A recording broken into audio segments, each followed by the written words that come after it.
खबर में खुशामदीद। मेरे साथ आरिफ उम्मीद भट्टी साहब, ताहिर मलिक साहब और मैं हूं सईद काजी। नाजरीन, कुछ खबरें इंतहाई मौजूद मेहमान भी हमारे साथ हैं जो अहम अमूर पे हमें जो है एनलाइटन करेंगे। पहले कुछ खबरें बता दूं। यूक्रेन पर रूस का हमला अब बाकायदा उन्होंने अनाउंस कर दिया है और तकरीबन 2 लाख के करीब फ़ौज जो है और वहाँ अटैक्स और स्ट्राइक्स शुरू हो चुकी हैं, यही बताया जा रहा है।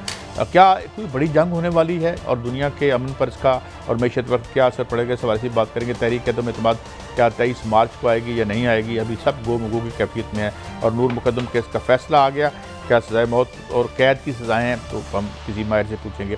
मगर भट्टी साहब, हमें ज्वाइन किया है जनाब ज़फ़र हलाली साहब और मोहतरम जनरल अमजद शुएब साहब ने। हलाली साहब, पहले तो मैं यूक्रेन पर जो रूस का हमला है इसकी क्या अहमियत बन रही है, कुछ प्राइस एस्केलेशन भी हो रही है और हमारे लिए इसकी क्या इम्प्लीकेशंस हो सकती हैं जब ऐन उस वक्त पर हमारे पीएम वहाँ पे दौरे पर मौजूद है। How do you look at that?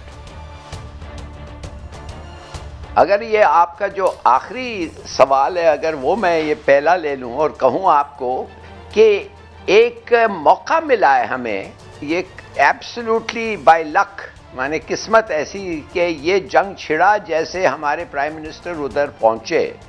और मैं तो बड़ा खुश हूँ कि हालांकि एडवाइस प्राइम मिनिस्टर को ये दिया जा रहा है कि वापस आ जाओ और ये और वो, बार बार वो पीछे देख रहे थे कि भाई अमेरिकन क्या कहेंगे और ये वो। मैं तो बड़ा खुश हूँ कि उन्होंने फैसला किया कि नहीं, मैं रहूँगा और पुतिन से मिलूँगा। और अब मैं माने कि हमारी उम्मीद है कि जब वो पुतिन से मिलेंगे उनको कहेंगे कि हम समझते हैं आपके क्या प्रॉब्लम्स हैं, हम समझते हैं कि आपका सिक्योरिटी का आपको कंसर्न है और ये जो हो रहा था आपके सिक्योरिटी को एंडेंजर कर रहा था। आखिर एक अमेरिकन न्यूक्स और अमेरिकन फोर्सेस आपके बॉर्डर पे बैठे। तो जब क्यूबा में ऐसी कोई बात हुई थी तो आपको पता है कि जंग छिड़ने लग गया था। और ये तो बड़ी ये है, मगर हम खुश हैं कि आप इसको यू आर हैंडलिंग इट इस तरीके से। हमारी ख्वाहिश है कि आप हैंडल करें कि जंग फैले नहीं और जल्द से जल्द ये सुलह, आप दोनों का सुलह हो जाए। मगर एक चीज़ मैं आपको कहूँगा कि ये तो बिल्कुल अमेरिकन ने जो ये किया है, काजी साहब, ये जो अमेरिकनों ने किया है, ये तो बार बार रूस ने उनको कहा था कि मत करो, हम नहीं टॉलरेट करेंगे। और उन्होंने एक दफ़े जब बात नहीं सुना था, जॉर्जिया के साथ इनकी लड़ाई हुई थी और खूब जॉर्जिया को उन्होंने लगड़ा और फिर उनको कहा मत करो। मगर ये कहते नहीं, हम इनको ईयू में भी इंटीग्रेट करेंगे, यूक्रेन को हम वेस्टर्न आउटपोस्ट बनाएंगे, रशियन क्या कहते हैं नेटो का। तो जाहिर है कुछ होना था और ये हुआ। I am not surprised at all. General साहब, एक सवाल मैं कर दूं, फिर मेरे पैनलिस्ट बात करेंगे। आपसे ये फरमाइए कि जिस तरह कह रहे हैं कि दिस इज़ एन अपॉर्चुनिटी, जिस तरह बात कर रहे हैं, हिलाली साहब बड़े सीजनड एक डिप्लोमेट भी रहे हैं और दानिशवर भी हैं, आप इसे कैसे देखते हैं? और फिर आल्सो हमारे मुल्क के अंदर जो सूरत हाल है, क्या इस पर कोई असर पड़ेगा खान साहब पर? इसको आप कैसे देख रहे हैं जनरल साहब? बिस्मिल्लाहिर्रहमानिर्रहीम। देखिए, अगर इसको हम सिर्फ आइसोलेशन में देखें कि रशिया की तरफ से आपको इनविटेशन आई और इमरान खान ने, प्राइम मिनिस्टर ने विजिट करना था, तो ये वाकई बहुत बड़ी अपॉर्चुनिटी है। क्योंकि हमें अफगानिस्तान में स्टेबिलिटी के लिए रशिया की सेंट्रल एशियन स्टेट्स की मदद चाहिए। सीपैक को अगर एक्सटेंड करना अपनी इकॉनमी के लिए, तो हमें यहाँ पे रशिया की हेल्प चाहिए, वरना तो ये सीपैक जो है सिर्फ चाइना के इस्तेमाल के लिए एक रास्ता रह जाएगा, जो हमें हमारे लिए इतना मुफीद नहीं होगा। तो उस लिहाज से, और फिर P5 कंट्रीज में से एक कंट्री है, वीटो पावर है, आप कैसे उसको इग्नोर कर सकते हैं? मेरा ख्याल है हमारे पास एक्चुअली ऑप्शन कोई नहीं थी। प्राइम मिनिस्टर को जब रशिया ने, पुतिन ने इनवाइट किया, और जैसे हमने इसका शुक्र अल्लाह का अदा किया कि अपॉर्चुनिटी आ रही है, तो हमारे लिए ये मुमकिन नहीं था कि हम इन हालात को देख के उन्हें कहते कि हम नहीं आ रहे। वो एक गलत सिग्नल जाता है। बावजूद इसके कि इस वक्त अमेरिका हो सकता है कल को आपको ये कहे कि वे आप या हमारे साथ हैं या उनके साथ हैं, आप फैसला करें, और पाकिस्तान के लिए मुश्किलात हों, तो पाकिस्तान जो है उसको मेरा ख्याल है इसके साथ या उसके साथ के चक्कर की बजाय इसी चीज़ पे इंसिस्ट करना चाहिए कि हम अमन के साथ हैं, आप मुज़ाकरात से बातचीत करें। जिस तरह आप हमें कश्मीर में मशवरा देते रहे हैं, कश्मीर का मसला तो हल किसी ने नहीं कराया, लेकिन हमेशा यही कहा कि जी मिल जाए, मिल के बैठ के बात करें। तो हम भी आपको कहते हैं कि मिलकर बैठ के बात करें, फसाद की तरफ ना जाएं। इससे बढ़ के हम नहीं। दूसरा ये है कि ये हो सकता है इसका आज तो हमें एक जंग की सूरत नजर आती है, कल इसका कुछ शक्ल ही बदल जाएगी। मैं मसलन इसको यूं देखता हूं कि यूक्रेन में इससे पहले जो सदर थे वो प्रो रशिया थे और वो कोई भी उनका इरादा नहीं था नेटो वगैरह को ज्वाइन करने का। आज अगर यूक्रेन में रशिया की कोशिश से हुकूमत बदल जाती है और कोई ऐसा आदमी आ जाता है जो उनको कहता है कि जनाब हमारे मुल्क को आपने मैदान जंग बना दिया, हम तो पूरा अमन से रह रहे थे, तो हमने बिला वजह ये नेटो का किस्सा खड़ा करके तो हमें मरवा दिया आपने। जंग तो वहां हो रही है ना, उनका मुल्क मैदान जंग बना हुआ है। तो वो कहता है जी हम नेटो का मेंबर ही नहीं बनना चाहते, ये फैसला यूक्रेन का सदर कर लेता है, तो बात यहीं खत्म हो जाती। फिर अमेरिका भी वहां पे बिन बुलाए मेहमान नजर आएगा। बड़ा तो अपना ये चीजें हो सकती हैं। जनरल साहब ने बड़ा अच्छा एक्सप्लेन किया। मैं हलाली साहब से क्वेश्चन करना चाह रहा हूँ। मेरा क्वेश्चन बड़ा सिंपल है। इस पे क्रिटिसिज्म हो रहा है अपने हमारे वजीर आजम के इस ट्रिप पे कि हमारी सफारतकारी में वो इंटेलिजेंस नहीं कि हम पुराने दोस्तों को भी साथ रखें और नए दोस्तों को ऐड करें। मैं छोटा सा एक डाटा शेयर करूँगा। 24 बिलियन की हमारी एक्सपोर्ट्स है, उसमें 18 बिलियन यूरोप और अमेरिका है। पाकिस्तानी रिमिटेंस हमें वहाँ से आती है, यूरोप और अमेरिका से। पाकिस्तानी स्टूडेंट वहाँ जाते हैं। तो अपेरेंटली क्या हमने इस लड़ाई के मौके पे 203 ममालिक में एक वज़ीर आज़म हमारा है, तो हमने ये मैसेज इंडायरेक्टली दे दिया वी आर विद रशिया? देखिए, आपकी जो नेशनल सिक्योरिटी है, आप कैसे उन चीज़ों को डिक्टेट करना दे सकते हैं जो आप जिससे पैसे बनते हैं। मिसाल के तौर पे ये जो बात आपने की बिल्कुल सही है, एक्यूरेट है। अमेरिका है और EU है, ज़्यादातर हमारे एक्सपोर्ट्स उधर जाते हैं। मगर आप समझ सकते हैं कि कोई मुल्क है इस दुनिया में जो हमें ज़्यादा, चीन से ज़्यादा अहम है, जो हमारा सिक्योरिटी का ये देता है, जो हमें सिक्योरिटी की रीइंफोर्स करता है। तो मेरे ख्याल में ये कहना कि इसलिए कि ट्रेड हमारा एक मुल्क से ज़्यादा है तो बस उसी मुल्क की बात सुनते रहें और जो वो मुल्क कहें हम उधर चुप करके बैठें, I don't think that's on. देखिए, टाइम आ गया है कि कहना अमेरिका के साथ ये एक बैड मैरिज है, ये अब तलाक ज़रूरी है। क्या आप फिर वही डूम और स्टेट बनना चाहते हैं? इनसे आप देखिए, इंडिया ने क्या किया आज सुना है? इंडिया ने तारीफ की है किसकी? यूक्रेन की। इंडिया ने यूक्रेन की तारीफ की है। आप कहेंगे कि इंडिया जितना रूस के साथ डीलिंग्स हैं, हमारा तो कुछ नहीं है इन कंपैरिजन। मगर फिर भी उन्होंने, इसलिए कि उनके स्ट्रेटेजिक इंटरेस्ट हैं। यूनाइटेड स्टेट्स के साथ इंडिया एक मिलिट्री अलायंस बना रहा है, एक स्ट्रेटेजिक पार्टनर बन रहा है, तो उन्होंने उसका किया। हम वो इन द लॉन्ग टर्म देखना चाहिए। अगर हमारे एक्सपोर्ट्स अच्छे हैं और अमेरिका और यूरोप ले रहे हैं, तो क्यों नहीं रूस और चीन भी लें? क्यों नहीं और मुल्क भी लें जिनके साथ अगर हम ये करें? मिसाल के तौर पे अफ्रीका का तो कोई पाकिस्तानी एक्सपोर्टर जाता ही नहीं है उधर। जाके देखे तो सही। मुझे सज़ा मिला था, 2-3 साल में नाइजीरिया में गुजारा था। मैं आपको बताता हूँ, बूमिंग एक्सपोर्ट्स पॉसिबिलिटीज़ है उधर की। अच्छा लाली साहब, आप क्या देखते हैं पाकिस्तान पे इस जंग का इम्पैक्ट? पाकिस्तान के इकोनॉमी पे, पाकिस्तान की सियासत पे क्या इम्पैक्ट पड़ता है? आपका जो एक्सपीरियंस है उससे। पहली बात तो ये है, फ़ौरन हमें JF-17 के गनशिप्स के इंजन मिलना चाहिए रूस से, हेलीकॉप्टर इंजन मिलना चाहिए गनशिप्स रूस से, $2 बिलियन का पाइपलाइन जो कसूर तक जाएगा वो मिलना चाहिए। CPEC जोन्स में रशियन इन्वेस्टमेंट्स आ सकता है, स्टील मिल है, मिलिट्री कोऑपरेशन है। देखिए, बहुत चीज़ें हैं जो जिससे हम गेन कर सकते हैं। और साथ ये भी याद रखें कि रूस के पीछे कुछ हद तक चीन भी खड़ा हुआ है। मगर इसका मतलब ये नहीं है कि हम जाके कहें कि जो रूस करता है ठीक है। No, not at all. मगर आप थोड़ा सा जस्टिस भी देखें ना जो हुआ है।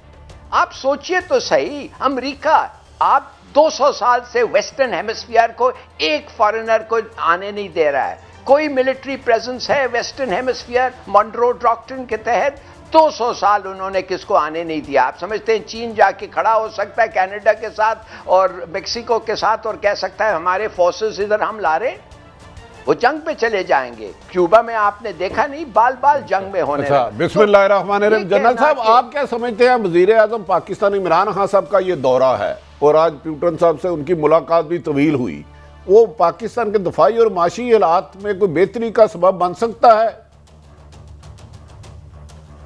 देखिए, इसमें दिफाई मामलात में तो बिल्कुल बेहतरी हो सकती है। उसकी वजह यह है कि पाकिस्तान यूक्रेन में भी हमारे सफीर ने ये स्टेटमेंट दी थी कि हम यूक्रेन की टेरिटोरियल इंटेग्रिटी सपोर्ट करते हैं, उसको हम चाहते हैं कि उसका ख्याल रखा जाए। और यूक्रेन के साथ हमारे बड़े पुराने ताल्लुकात हैं डिफेंस के खास तौर पर, और रशिया के साथ हम आगे डेवलप करना चाहते हैं। रशिया बहुत इंपॉर्टेंट मुल्क है और उसकी डेफिनेटली टेक्नोलॉजी जो है वो जितना रैपिडली रशिया की एडवांस हो रही है, यूक्रेन में तो वो नहीं है। यूक्रेन में तो वो पुराना सिस्टम है जो कुछ पुराना उनको रशिया ने दिया हुआ। तो इन हालात में डिफेंस में तो हमारी ऑलरेडी एक्सरसाइजेज भी हो रही हैं उनके साथ मिलकर, तो वहां तो वो अपॉर्चुनिटीज हैं। लेकिन दूसरी तरफ ये है कि इसका जो पॉलिटिकल इसके जो एस्पेक्ट्स हैं वो प्रॉब्लम बन सकते हैं। इकोनॉमी का तो सारी दुनिया भुगतेगी, जो यहाँ पे अभी मसले बन रहे हैं, जिस तरह तेल का, गैस की कीमतें चढ़ रही हैं। लेकिन हमें ये पूछना चाहिए अमेरिका से कि जनाब, हमें रशिया ने इनवाइट किया था, आपने किया? आपके तो सदर ने टेलीफोन तक नहीं किया। आप इनवाइट करें, हम भागे आपके पास भी आ जाएंगे। तो हम आपको तरजीह देते हैं, हम समझते हैं कि आप हमारे बहुत करीब हैं, और हमारे लीडर्स ये बताते भी रहे हैं कि देखें, हमारे बच्चे जाके आपके यहाँ पढ़ते हैं, रशिया में नहीं पढ़ते। हम ट्रेडिशनली वेस्टर्न कंट्रीज के ज्यादा करीब, लेकिन उसके बावजूद क्योंकि सुपर पावर है, वो अपनी मर्जी से दोस्ती रखता है। वो चाहे तो आपको धत्कार के परे कर दे, वो चाहे तो आपको प्यार से साथ अपने गले लगा। तो हमारे बस में ये नहीं है। हमने बेशुमार दफा कहा कि हम आपसे अच्छी स्ट्रेटेजिक रिलेशनशिप डेवलप करना चाहते हैं और अफगानिस्तान से हट के, लेकिन ये उनके ऊपर उनकी स्वाबदीद पे वो नहीं, उन्होंने टेलीफोन तक नहीं किया। एक चीज जो हमें ज़हन में रखनी चाहिए कि पिछले दिनों जितनी भी हेयरिंग्स हुई हैं उनकी कांग्रेस में नई अपॉइंटमेंट्स के लिए, मिलिट्री की या उनकी जो पॉलिटिकल साइड पे भी, उसमें उन्होंने सब ने यही कहा है कि Pakistan is a difficult country but we can not ignore, they have to be our partner, we need them. So खित्ते में इस वक्त यहाँ पे अगर हम देखें तो उनको पांव लगाने के लिए और कोई जगह नहीं है सिवाय पाकिस्तान की, अगर यहाँ उनको कल को जरूरत पड़ जाए। तो इसलिए मेरा ख्याल है कि फॉरेन ऑफिस के लिए मेहनत तो करनी होगी, मुश्किल तो जरूर होगी, लेकिन हम इस चीज में अमेरिकन को कन्विंस कर सकते हैं कि हमारी जो रशिया के साथ ताल्लुक है वो कतन यूक्रेन के लेंस से न देखें। वो अमेरिका के खिलाफ नहीं है, किसी और के खिलाफ नहीं है, लेकिन वो खित्ते का मुल्क है और हम आज नहीं, उनसे काफी अरसे से हमने। जनरल साहब, आपकी मौजूदगी का फायदा उठाते हुए मैं एक बड़ा इंपॉर्टेंट सवाल कुछ अंदरूनी हवाले से पूछना चाहता हूँ। आप जानते हैं हर कोई यहाँ पे उस पेज पर जंप करके पहुँचने की कोशिश करता है जिस पेज की मैं जिक्र कर रहा हूँ, और हर कोई आजकल ये कह रहा है कि जी हम उस पेज पे हैं। एक भी जो मुतारब जो सियासी मैं कहता हूँ एस्टेब्लिशमेंट है हमारी, तो क्या हुआ, पेज एक ही है, कई अजीब अजीब बातें की जा रही हैं। तो आप क्या समझते हैं कि सारे पॉलिटिकल क्राइसिस को हमारी मिलिट्री एस्टेब्लिशमेंट, जिसका एक अहम रोल रहा है और है भी, वो इसे कैसे देख रही है, और ये ऊंट किस करवट बैठता नजर आता है आपको जनरल साहब? देखिए, ये एक पॉलिटिकल प्रोसेस है और एस्टेब्लिशमेंट मुकम्मल तौर पे इससे अपने आप को बाहर रख रही है। ये रखना बहुत ही अहम है, ये एक अच्छा मैसेज भी देगा। और आप देखेंगे कि ये नो कॉन्फिडेंस की मूव अगर इस तरह नाकाम होती है तो फिर ऑपोजिशन के पास कहने को कुछ नहीं रहेगा, क्योंकि पहले वो इल्जामात लगाते रहे हैं। जबकि अभी ज़िमनी इलेक्शन हुए और उसमें ज़िमनी इलेक्शन ज्यादातर ऑपोजिशन ने जीते। क्या उस वक्त कोई एस्टेब्लिशमेंट ने ऐसा काम किया जिससे कि ऑपोजिशन को नुकसान पहुंचता? ये नहीं हुआ।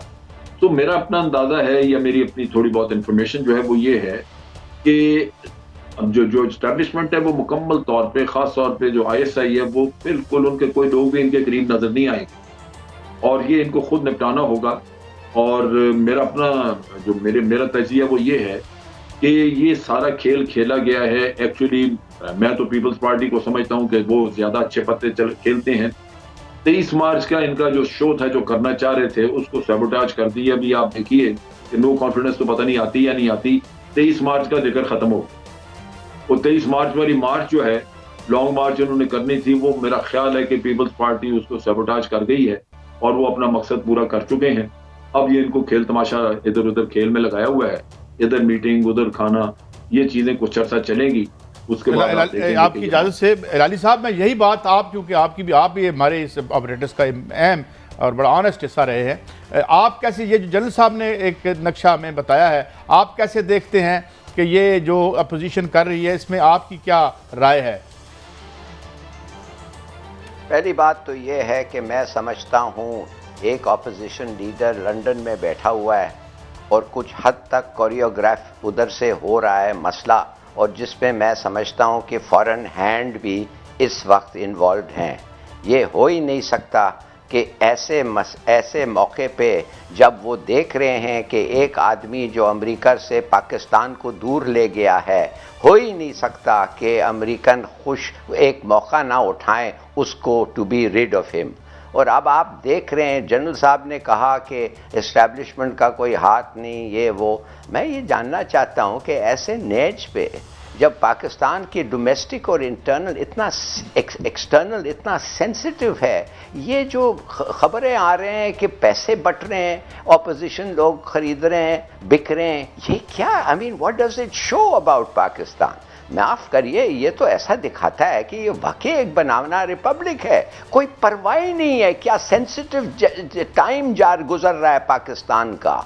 और ये लोग ये कर रहे हैं, एक आदमी बाहर बैठा हुआ है, एक वर्ल्ड लीडर से बात कर रहा है, एक की रिलेशनशिप को प्रमोट कर रहा है, और इनको इजाज़त है इधर खरीद फरोख्त करना, ब्लैकमेल करना है एक को। आई एम सॉरी, ये तो एक बहुत बुरा इंप्रेशन है। पता नहीं पुतिन को इतना अप टू डेट नहीं होगा, वो उसके और प्रीऑक्यूपेशंस हैं, मगर क्या सोचेगा इस मुल्क के बारे में? हलाली से मैं गुजारिश करता हूं, कल हुकूमत के 2 वज़रा ने कहा कि उनके 3 अरकान असम्बली को अपोजिशन की जानिब से बड़े पैमाने में मुबैना तौर पर करप्शन की ऑफर की गई।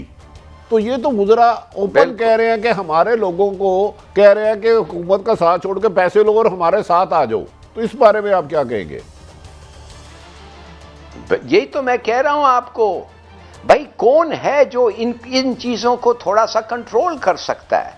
कौन है जो कह सकता है कि यार this is out of the park, ये नहीं हो सकता, ऐसा मत करो, ये हलाली साहब सवाल आसान कर देता हूं, तो बेहतर ये ना होता कि जो वज़रा कह रहे हैं कि हमारे लोगों को ऑफर हो रही है पैसों की, करप्शन की, फ्लोर क्रॉसिंग की, वो उनके खिलाफ कानूनी कार्रवाई करें जब बंदे भी इनके पास है, ताकि वो आइंदा कोई जरूरत ना करे कि पैसों को से जमीन खरीदने का।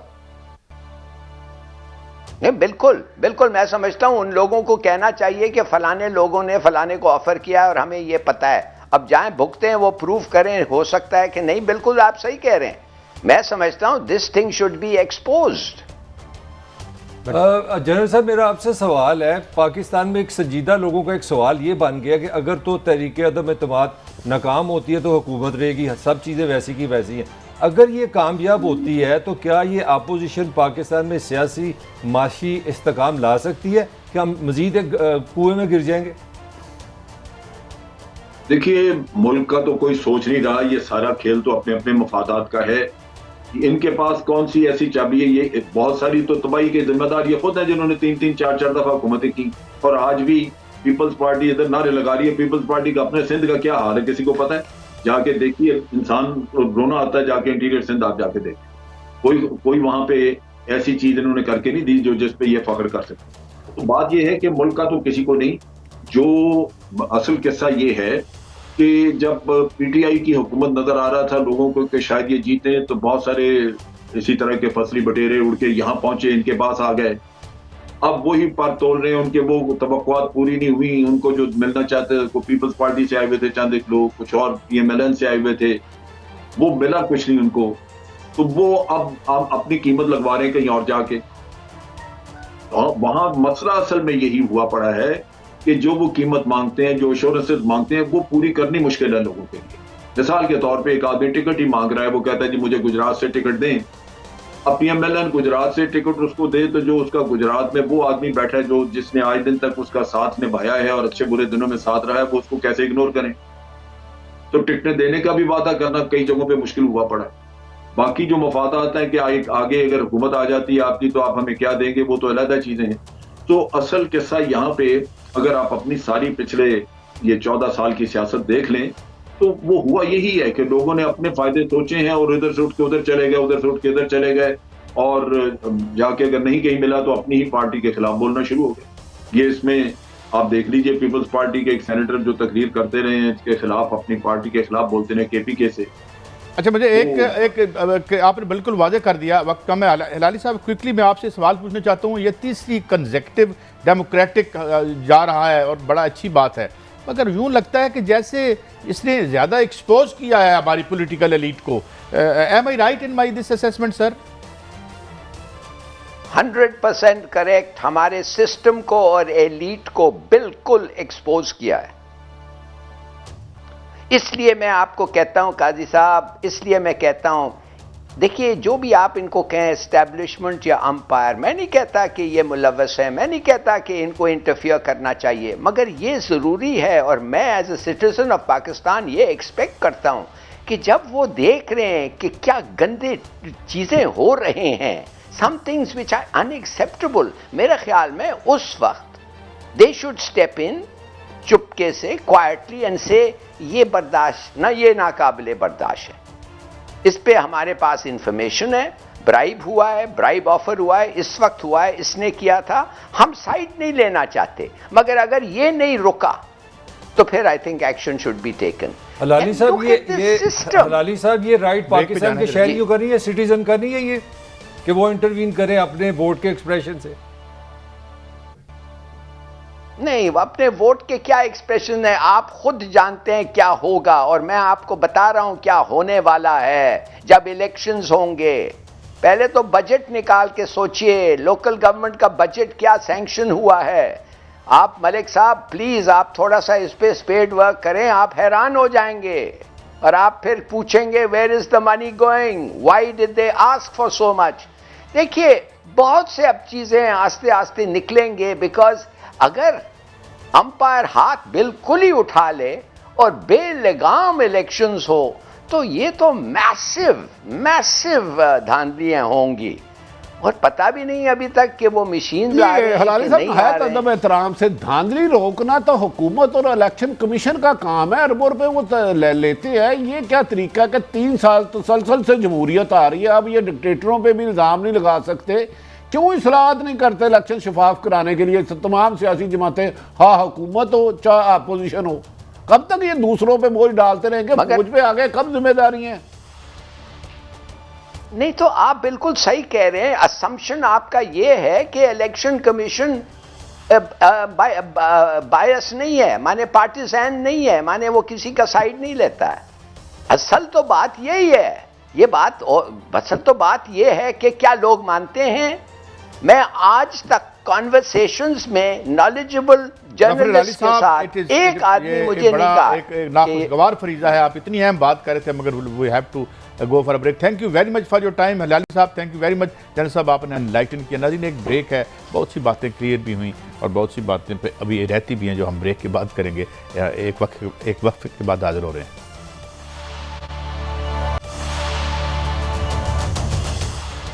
Welcome back. बड़ी साहब, बड़ी हार्ड बातें हो गई हैं, दिल पर बड़ा। मैं सादा सी बात और मैं आपसे ना एक खुशगवार बात पूछना चाहता हूँ। मुझे ये बताएं, अपोजिशन भी कहती है ये मेरा पेज है, वो कहते हैं मेरा पेज है, मेरा भी तो है। याद है बचपन में एक बैंक का इश्तिहार आता था, मेरा भी तो है। तो ये पेज है किसका या है ही नहीं? काजी साहब, बदकिस्मती ये है, हुकूमत हो या अपोजिशन, दोनों ही कहते हैं एस्टेब्लिशमेंट को न्यूट्रल रहना चाहिए। दोनों ही जाके पाँव पकड़ते हैं। अब कमो बेशतर 1 दर्जन से ज़्यादा मुलाकातें शहबाज साहब, आसफ अली जरदारी, परवेज़ लाई साहब या दीगर अपोजिशन जमातों की हो चुकी हैं ना। इससे ज़्यादा नंबर गेम भी मेरी इतला के मुताबिक पूरा हो सकता है, मेरी इतला गलत हो। मैं तो ये कह ही नहीं रहा, मैं हदीस कह रहा हूँ, नौज़ुबिल्लाह। क्यों नहीं ला रहे अदम एतमाद? वहाँ से इशारा चाह रहे हैं। बदकिस्मती ये है कि यार, अगर आपको अपने इत्तेहादी जमातें आपने हुकूमत की तोड़ ली हैं तो उनकी प्रेस कॉन्फ्रेंस कराएं, उनको साथ में लाएं और अदम एतमाद ले आएं। ये अदम एतमाद जब तक इन्हें ग्रीन सिग्नल पूरा नहीं मिलेगा, इनकी आनियाँ जानियाँ रहेंगी। कराची, लाहौर, पेशोवर, इस्लामाबाद, लाहौर। भट्टी साहब, आपने वही काम किया जिसका मुझे डर था। मैं अपनी जितनी भी 30-50 साल ज़िंदगी में आज तक इतना कन्फ्यूजन नहीं देखा। कन्फ्यूजन। आप बताएं 3 दिन आप इस्लामाबाद रहे हैं, हमें अजान ज़ुबान में बताएं वो क्या रहा है, सच बताएं पॉलिटिकली किधर खड़े हैं आप? अपोजिशन ना अपनी मर्जी से आई है ना अचानक एक्टिव हुई है, 3.5 साल बेहोश रही, अच्छा, कोमे में रही, ठीक हो गया। धमकी इमरान खान की पहले दिन से हुकूमत गिराने की, ये कह रहे हैं सिलेक्टेड कह रहे हैं, लेकिन इमरान खान की टच से मस नहीं हुकूमत कर सके। ये मेरी सब राय है, फैक्ट आप बता रहे हैं, ये तो हिस्ट्री है सारी। कुछ अर्सा पहले इमरान साहब और कुछ पेज में फर्क पड़ा, ये मेरी राय है, फिर मैं उस पर कायम हूं। ठीक।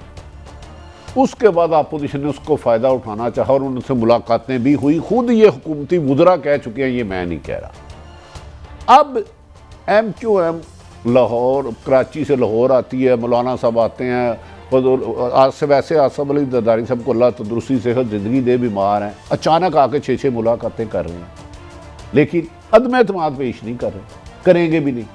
क्यों? क्योंकि जब तक उन्हें ये यकीन ना हो जाएगा कि जिस बंदे ने इमरान चेयरमैन सेनेट के खिलाफ अदम एतमाद नाकाम की थी, वो इन पे हाथ ना रखे। इनको लड़ाई ये है कि हम पे हाथ रखो, लड़ाई ये नहीं कि धांधली क्यों हो रही है, लड़ाई हो रही है कि हमारे लिए कुछ करना है। मलिक साहब आप बड़े कुन्ने हैं, आप इनसे पूछते हैं, मुझे पता है आपके पास 2-3 खबरें हैं, तुम भी मतलब शाम में निकल जाते हो, मैंने पता है कितने न कितने, आप मुझे पता है आपके पास क्या खबर है।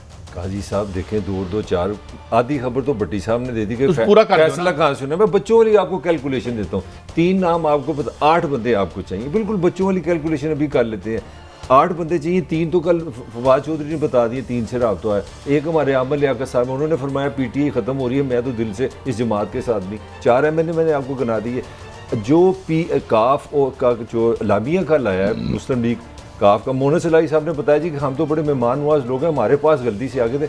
अब पता नहीं वो क्यों चले गए, वो तो खुद जरदारी साहब से जरदारी साहब भी मेहमान नवाज है ना, वो भी मेहमान नवाज है। और उनका लामिया सुने, उस लामिया में ये लिखा हुआ है कि हम आपसे मुशावरत करेंगे। परवेज इलाही साहब और चौधरी शुजात साहब जरदारी साहब से मुशावरत करेंगे, और 6 बंदे उनके गिन लें। फिर उनकी अपनी स्टेटमेंट है कि हमारे पास 10 बंदे हैं, आगे थोड़ा सा मुझे और टाइम दे।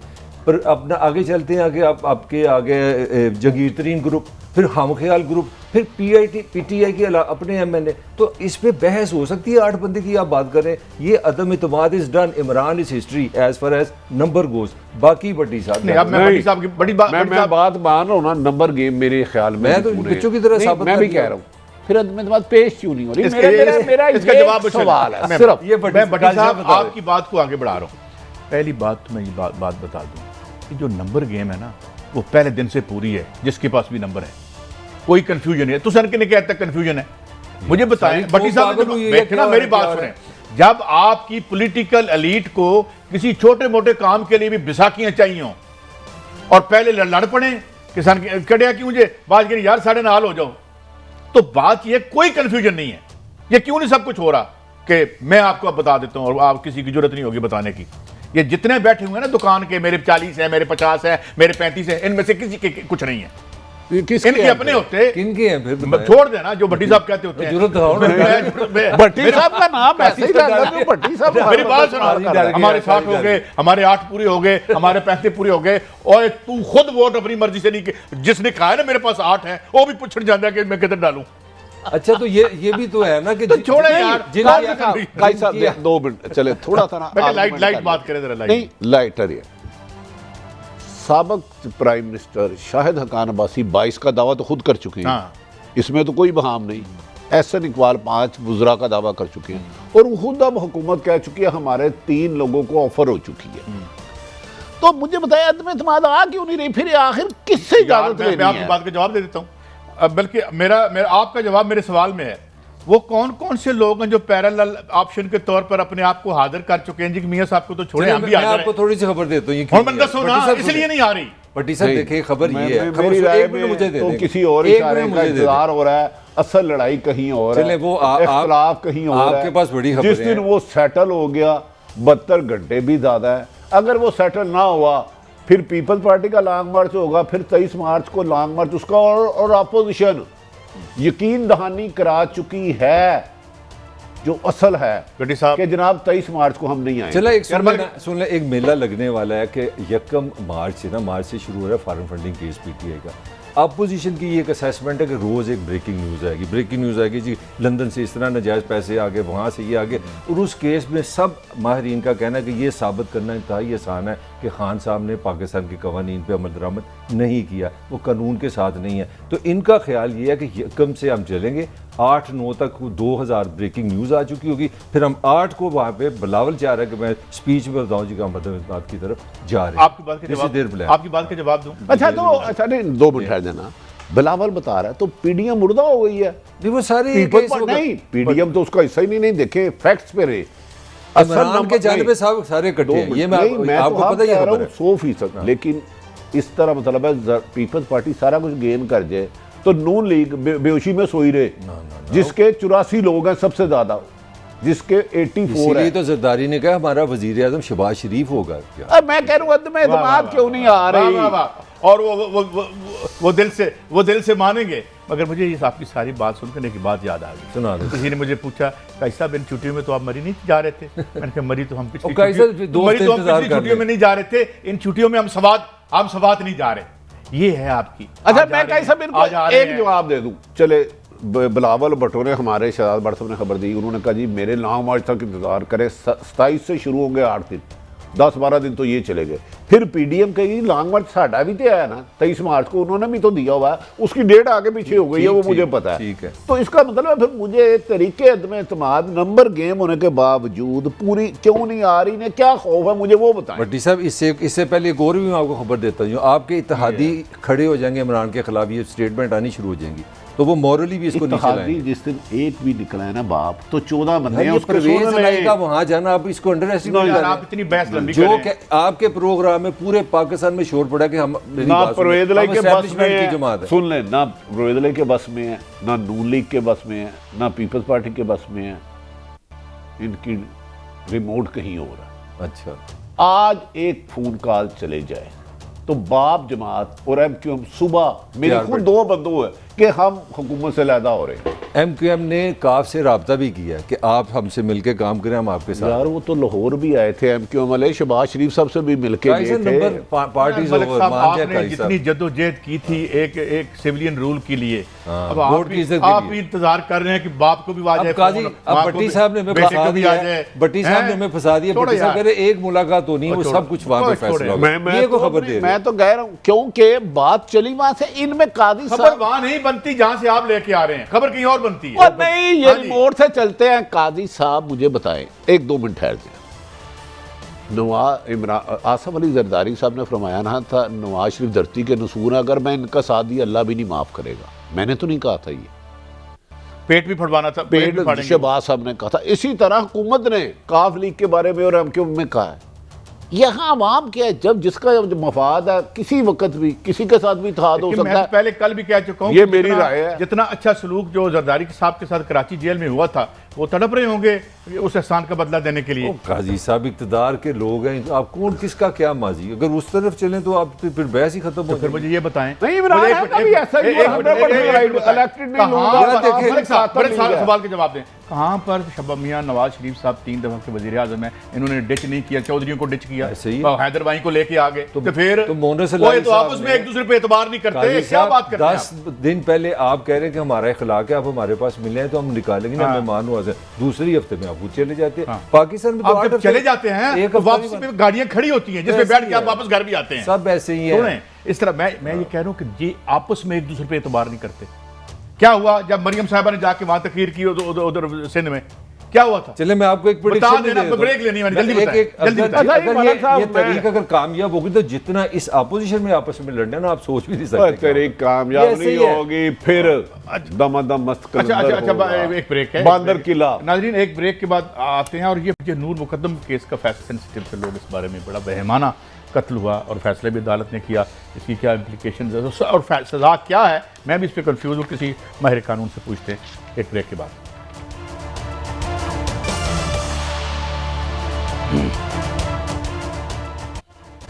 Welcome back. एक बड़ा बेईमाना एक जुर्म हुआ था और उसका फैसला भी आया है, नूर मुकद्दम केस का सजाए मौत। और कई और भी सज़ाएँ हैं। हमारे साथ होंगे शायद कोई थोड़ी देर में। भट्टी साहब, ये लोग बड़े सेंसिटिव होते हैं और बेटियों वाले ख़ास तौर पर। शाह खावर साहब ने हमें ज्वाइन किया है। शाह खावर साहब, आप तो खैर इस केस को देखते भी रहे बराह रास्त।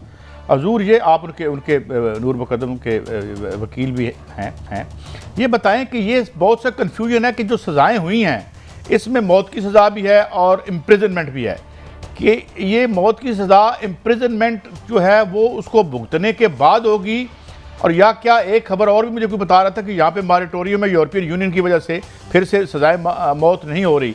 तो ये एक्सप्लेन करेंगे कि इस सज़ा की एग्जीक्यूशन कैसे होगी शाह साहब? जी बिल्कुल, ये एक बड़ा आपका दिलचस्प और लोगों के ज़हन में सवाल आ सकता है। बेसिकली इन पे जो चार्ज फ्रेम हुआ था 4 काउंट्स में हुआ था।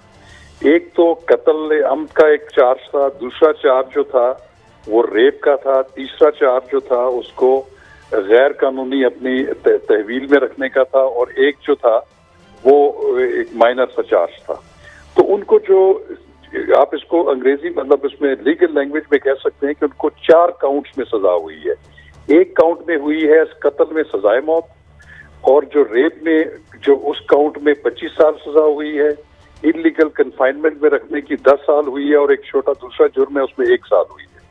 तो इसमें ये तमाम सजाएं जो कैद की है वो तो आज से ही शुरू हो गई हैं, और वो सारी कंकरेंट शुरू हो जाती है, एक इकट्ठी शुरू हो जाती है। लेकिन जिस वक्त इसका जो सारे कानूनी तकाजे पूरे होने के बाद उसकी चूंकि वजह ये है कि जो सेशन कोर्ट किसी को सजाए मौत देती है तो उसका एक मर्डर रेफरेंस हाई कोर्ट में चला जाता है। हाई कोर्ट के कम से कम 2 जज जो हैं वो अगर उसको कंफर्म करते हैं तो उसके बाद उसकी एग्जीक्यूशन हो सकती है। लेकिन उसके बाद भी उसके पास मुलजिम के पास या मुजरिम के पास एक सुप्रीम कोर्ट जाने का इख्तियार होता है, फिर सदर मुमलिकत। ये उसके बाद आके जब ये सजाए मौत उसकी एग्जीक्यूट हो जाएगी तो फिर इससे फर्क नहीं पड़ेगा कि वो अपनी कैद कितनी काट चुका है, क्योंकि जो मैक्सिमम पनिशमेंट तो सजाए मौत है। तो जब सजाए मौत किसी को हो जाती है तो उसकी जो रिमेनिंग सेंटेंस तो खुद ब खुद खत्म हो जाती है, वो सजाए मौत में मर्ज हो जाती है। तो ये इसकी कानूनी पोजीशन। अच्छा शाह साहब, आपने बहुत तफसीलों में बड़ा हर एक में यही सवाल था। इसका मतलब है जो अब कोर्ट ने सजा दी है इस पर इम्प्लीमेंट नहीं होगा, पहले ये केस हाई कोर्ट के डबल बेंच सुनेगा तो फिर उस पर इम्प्लीमेंट होगा अगर खुदा फांसी होनी है या जो भी होनी है? बिल्कुल ऐसा ही है, क्योंकि ये ज़ाब्ता फौजदारी का एक तकाजा है कि जो भी किसी को भी जो सजाए मौत जो ट्रायल कोर्ट देगी उसका वो ऑटोमेटिकली, अगर वो मुजरिम उसकी अपील नहीं भी करता तो तब भी उस कोर्ट ने एक रेफरेंस भेजना है और उसको 2 हाई कोर्ट के जज हजरात की मंजूरी जरूरी है, उसके बगैर इस पे अमल दरामद नहीं हो सकता। लेकिन एक चीज उसका इफेक्ट होता है कि वो मुलजिम जो है वो आम जेल से सजाए मौत के जो सेल्स है उस पे बंद हो जाता है, और जो खासी एक मुश्किल सूरत हाल होती है। शाह साहब, ये आपने बड़ी अहम बात बताई। यकीनन ये पूरी दुनिया इसको सराह रही है जो दरिंदगी के साथ ये हुआ। इसका मतलब है मुल्जिम अगर अपील नहीं भी करता, आगे नहीं भी जाता, लेकिन अदालत उसका रेफरेंस कोर्ट में भेजेगी, फिर उस फैसले के बाद जो सजा पे इम्प्लीमेंट होगा अगर सजाए मौत रहती है तो। M I right sir? जी बिल्कुल ऐसे ही है, लेकिन हाई कोर्ट के फैसले के बाद भी अगर वो कंफर्म करती है सजाए मौत तो उसमें मुजरिम जो है वो लाजमी अपील सुप्रीम कोर्ट में लाजमी जाते हैं।